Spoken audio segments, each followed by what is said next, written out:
नमस्कार दोस्तों। डॉक्टर देवेंद्र सेहरा शो, ये मेरे शो का नाम है जिससे आप सब लोग जुड़ चुके हैं और उसके लिए आपका धन्यवाद। दोस्तों, आज का विषय एक बहुत इम्पॉर्टेंट विषय होने वाला है जिसके लिए सब लोगों के लिए मेरे ख्याल से इंटरेस्ट होना चाहिए, क्योंकि ये हमारे वज़न से रिलेटेड है। क्योंकि एक कॉमन मैन का हमेशा इंटरेस्ट होता है कि वो फिट दिखे और फिट हो और उसका वेट ज़्यादा ना हो, क्योंकि मोटापे के साथ ब्लड प्रेशर, शुगर, जोड़ों में दर्द, घुटने में दर्द, ये सब बीमारी आती जाती है। और हमने देखा है 40 साल के बाद सबका वज़न थोड़ा बढ़ना शुरू हो जाता है। तो आज वज़न उम्र के साथ बढ़ता क्यों है, इस पर मैं बात करूंगा। और अगर आप ये वीडियो अंत तक देखेंगे तो आपको इसके बारे में काफ़ी समझ आएगी, जो मैं कॉमन मैन की लैंग्वेज में बताने की कोशिश करूंगा।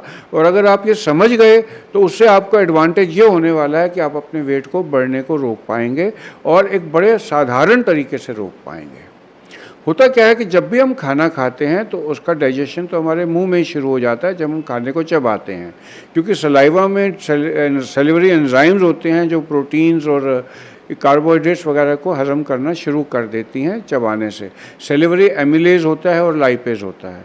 इसके बाद खाना हमारे पेट में पहुंचता है और पेट में जाकर एसिड से मिलता है और एसिड के बाद ये काइम बनकर हमारी छोटी आंत में जाता है। जब ये छोटी आंत में जाता है तो depending upon amount of acidity cholecystokinin नाम का एक मैसेंजर, एक पेप्टाइडेज रिलीज होता है, पेप्टाइड। तो ये कोलिसिस्टोकाइनिन क्या है, क्योंकि इसका हमारे वेट रेगुलेशन से बहुत ताल्लुक है, जिसके बारे में जनरली गैस्ट्रोएंट्रोलॉजिस्ट भी बात नहीं करते। कोलिसिस्टोकाइनिन क्या है कि जैसे इसके नाम से लगता है, ये पित्त की थैली को कंस्ट्रिक्ट करने में, ताकि पित्त रिलीज हो, मदद करता है। पैंक्रियाटिक जूसेस को निकलने में भी मदद करता है।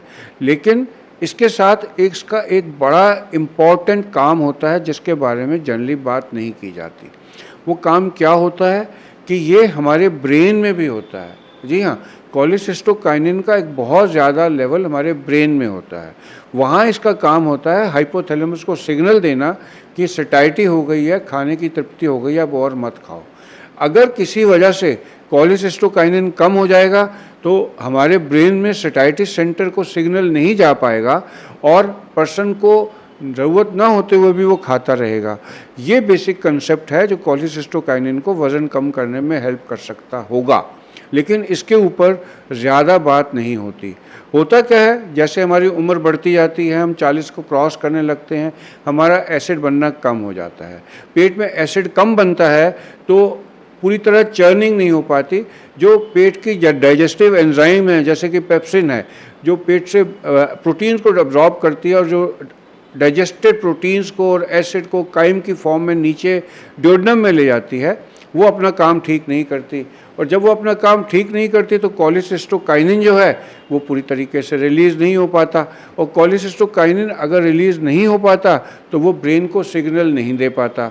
अगर कोलिसिस्टोकाइनिन एक पर्याप्त मात्रा में बन जाए तो ब्रेन में उसका अमाउंट बढ़ जाएगा और ब्रेन को सैटिस्फाइटी सेंटर को सिग्नल मिल जाएगा कि खाना बस करो।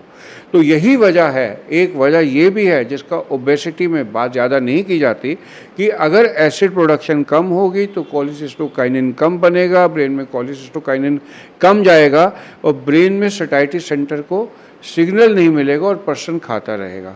अब एसिड कम कैसे होता है? एक तो उम्र का तकाजा हो गया।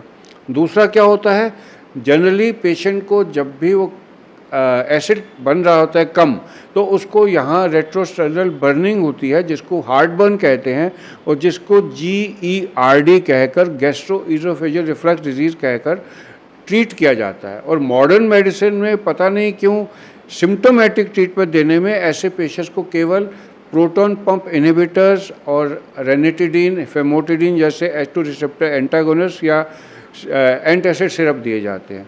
उससे एसिड जो ऑलरेडी कम बन रहा था और कम बनता है, पेट में एसिड और कम बनता है, पेप्सिन से डाइजेशन और कम होता है और ये काइम एक इन्फीरियर क्वालिटी का लेस एसिडिटी से जाकर हमारे स्मॉल इंटेस्टाइन में पहुंचता है। कोलिसिस्टोकाइनिन कम बनता है।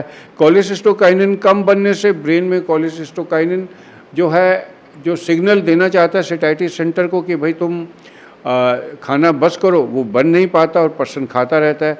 और साथ में क्या करता है, ये गॉल ब्लैडर के जूसेस पूरे नहीं निकलने देता, तो गॉल ब्लैडर स्टोन्स का चांस बढ़ा देता है। ये पैंक्रियाटिक जूसेस तरीके से नहीं निकलने देता, जो पैंक्रियाटिक जूसेस में ट्रिप्सिनोजन जो हमारे एल्कलाइन मीडियम में हमारे छोटी आंत में निकलता है, वो निकल नहीं पाता। तो पूरा सिस्टम टॉप्सी टर्वी कर देता है। एक तो हमारी उम्र कर रही है, 40 साल से ऊपर, 45 से ऊपर एसिड कम बना रही है। दूसरी, हम अपने आप को बिगाड़ रहे हैं ऐसे पेशेंट्स में पीपीआईज वगैरह देकर। इसलिए ये देखा गया है कि जो पेशेंट प्रोटॉन पंप इनहिबिटर जैसे कि पेंटाप्राजोल, रेबिप्राजोल, लैंसप्राजोल, ओमिप्राजोल वगैरह लेते हैं, उनमें यूनिवर्सली सबका वेट ज़्यादा हो जाता है। आप गूगल सर्च करके देख लेना, पीपीआई से वेट बढ़ता है।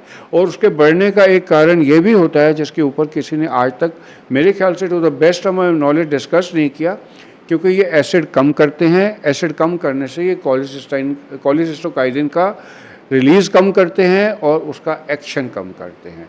तो दूसरे शब्दों में क्या हुआ, वेट बढ़ने के लिए हमारा अपना खुद का सिस्टम जिम्मेवार है।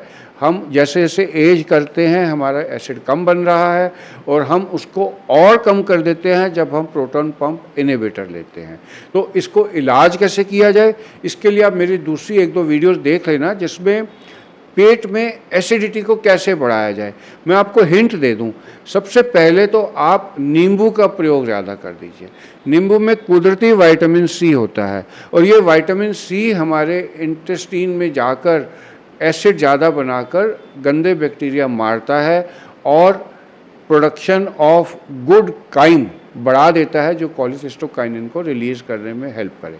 दूसरा, कुदरती आते हैं एप्पल सीडर विनेगर वगैरह, जो हमारे पेट में एसिडिटी बढ़ा देते हैं। आज 12 ये सितंबर है, और आज ही न्यूज़पेपर में आइटम आया है कि ब्रिटेन के एक अच्छे जर्नल ने दिखाया है कि हल्दी जो है वो एक बहुत अच्छा नेचुरल एंटीबायोटिक है। अब सवाल ये उठता है कि नेचुरल एंटीबायोटिक से मॉडर्न मेडिसिन बात क्यों नहीं करती, और ये क्यों कहती है कि साइंटिफिक एविडेंस नहीं है। उसकी वजह ये है कि इसके ऊपर ज़्यादा ट्रायल नहीं किए जाते। और ये ट्रायल क्यों नहीं किए जाते, क्योंकि ये कमर्शली वायबल नहीं होते। क्योंकि मोस्ट ऑफ द ट्रायल किए जाते हैं उन दवाइयों पे जिनको बाद में बेचा जा सके और कमाया जा सके। अगर कोई हर्बल एंटीबायोटिक्स पर, हल्दी पर, इस पर अदरक पर, शहद पर कोई ट्रायल करेगा तो किसी की अर्निंग नहीं होगी, और कोई गवर्नमेंट ऐसे इंटरेस्टेड नहीं होती कि इसके ऊपर कोई ट्रायल करे। इसलिए मैं आपको केवल यही मैसेज देना चाहता हूँ कि जितना कुदरत के साथ रहेंगे अच्छा है, जितना अपने आप को हेल्दी रखने के लिए कुदरती तरीके, कुदरती नेचुरल हर्ब्स वगैरह का यूज़ करेंगे अच्छा है। और ऐसे डॉक्टर के पास जाएंगे जो वास्ट नॉलेज रखता हो और आयुर्वेद का सम्मिश्रण हमारे मॉडर्न मेडिसिन के साथ करे, तो आपको फ़ायदा रहेगा। आज के लिए बस इतना ही। अगर मेरे इस टॉक ने, इस इंटरेक्शन ने आपको कुछ सोचने को मजबूर किया, तो मेरी रिक्वेस्ट है कि मेरे इस वीडियो को लाइक माइंडेड पीपल के साथ शेयर कर लो, और मेरे चैनल को सब्सक्राइब कर लो, क्योंकि इस तरह के अपडेट मैं आपको डेली देता रहूँगा। आप सबका मेरे साथ जुड़ने के लिए धन्यवाद।